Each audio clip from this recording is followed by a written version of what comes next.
Oke, kembali lagi dengan Bapak pada materi selanjutnya, yaitu tentang kebijakan dan strategi Ali bin Abi Thalib. Nah, apa saja di antaranya? Yang pertama adalah penggantian penjabat lama dengan yang baru. Nah, Khalifah Ali bin Abi Thalib memerintahkan hanya 6 tahun. Pemerintahannya hanya 6 tahun.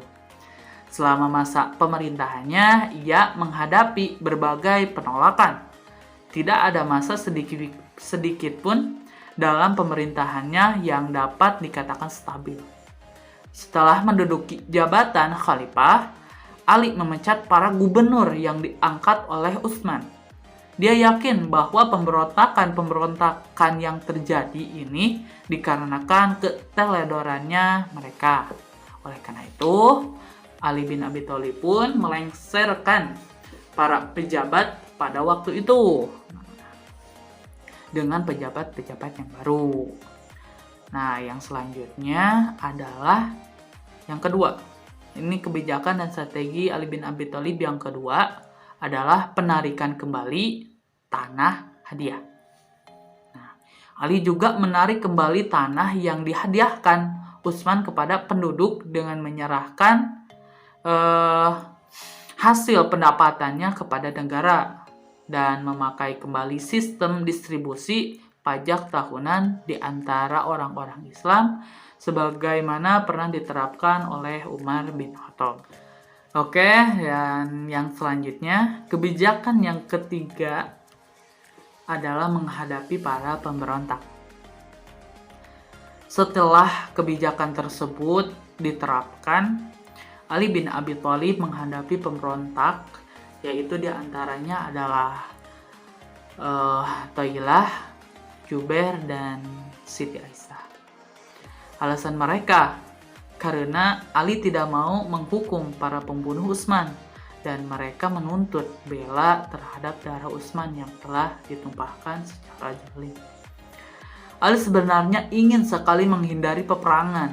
Bahkan Ali telah mengirimkan surat perdamaian kepada Thailah dan Jubair agar keduanya mau berunding untuk menyelesaikan perkara tersebut secara damai. Akan tetapi hal tersebut itu ditolak oleh Thailah dan Jubair sehingga menimbulkan perang yang sangat dahsyat yang dinamai dengan Perang Jamal atau Perang Unta.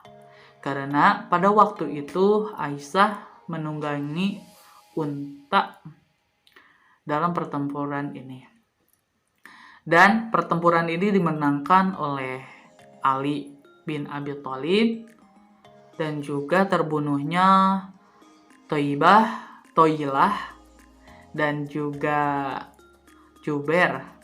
Sedangkan ketika akan melarikan diri. Nah, sedangkan Siti Aisyah ditawan dan dikirim kembali ke Madinah. Bersama dengan itu, kebijakan-kebijakan Ali juga mengakibatkan timbulnya perlawanan dari gubernur di Damaskus, yaitu Muawiyah, yang didukung oleh sejumlah bekas pejabat tinggi yang mereka kehilangan kedudukannya dan kejayaannya. Setelah berhasil memadamkan pemberontakan, Jubair, Thailah, dan juga Aisyah, Ali bergerak dari Kufah menuju Damaskus dengan sejumlah tentara yang cukup besar. Pasukannya bertemu dengan pasukan Muawiyah di Siffin. Pertempuran tersebut dikenal dengan nama Perang Siffin. Perang ini diakhiri dengan tahkim atau arbitrase sebuah eta, tetapi tahkim ternyata tidak menyelesaikan masalah, bahkan menyebabkan timbulnya golongan ketiga, yaitu Al-Khawarij, yang artinya adalah orang-orang yang keluar dari barisan Ali. Akibatnya, di ujung masa pemerintahan Ali bin Abi Thalib, umat Islam terpecah menjadi 3 kekuatan politik. Apa saja? Yaitu yang pertama adalah Muawiyah, yang kedua Syiah, pengikut Ali, dan yang ketiga Al-Khawarij atau orang-orang yang keluar dari golongan Ali. Nah, keadaan ini tidak menguntungkan Ali. Munculnya kelompok Khawarij menyebabkan tentaranya semakin melemah, sementara posisi Muawiyah semakin kuat. Pada tanggal 20 Ramadan 40 Hijriah, tepatnya pada tahun 660 Masehi, Ali terbunuh oleh salah satu anggota kelompok Khawarij, yaitu Ibnu Muljam. Kedudukan Ali sebagai khalifah kemudian dijabat oleh putranya yang bernama Hasan bin Ali selama beberapa bulan. Namun karena Hasan ternyata lemah setara Muawiyah, sementara Muawiyah itu kuat, maka Hasan membuat perjanjian damai. Perjanjian ini dapat mempersatukan umat Islam kembali dalam satu kepemimpinan politik di bawah Muawiyah bin Abu Sufyan. Di sisi lain, perjanjian itu juga menyebabkan Muawiyah menjadi penguasa absolut dalam Islam. Tahun 41 Hijriah atau tepatnya 661 Masehi, tahun persatuan ini dikenal dengan sejarah sebagai tahun Amul Jamaah. Dengan demikian berakhirlah apa yang disebut dengan Khulafaur Rasyidin dan dimulailah dengan kekuasaan Bani Umayyah dalam sejarah politik Islam. Nah, itu sudah ditulis. Bagus, oke. Oleh karena itu, seperti biasa, Bapak akan memberikan sebuah uji kompetensi agar anak-anak semua dapat lebih memahami kembali materi yang barusan Bapak sampaikan. Oke?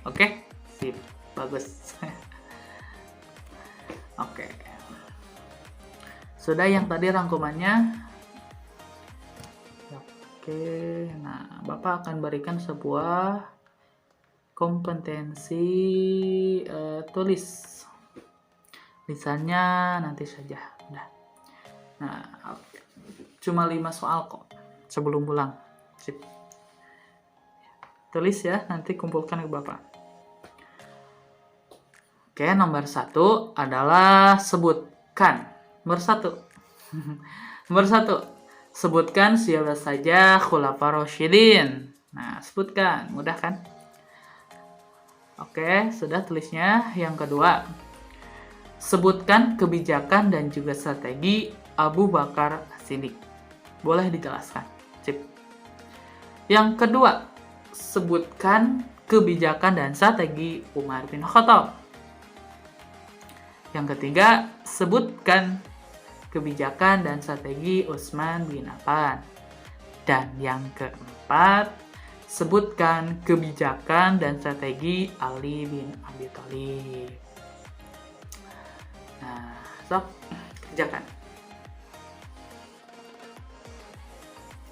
Oke, ya, mantap. Wih, bagus. Siap, sip. Mudah kan?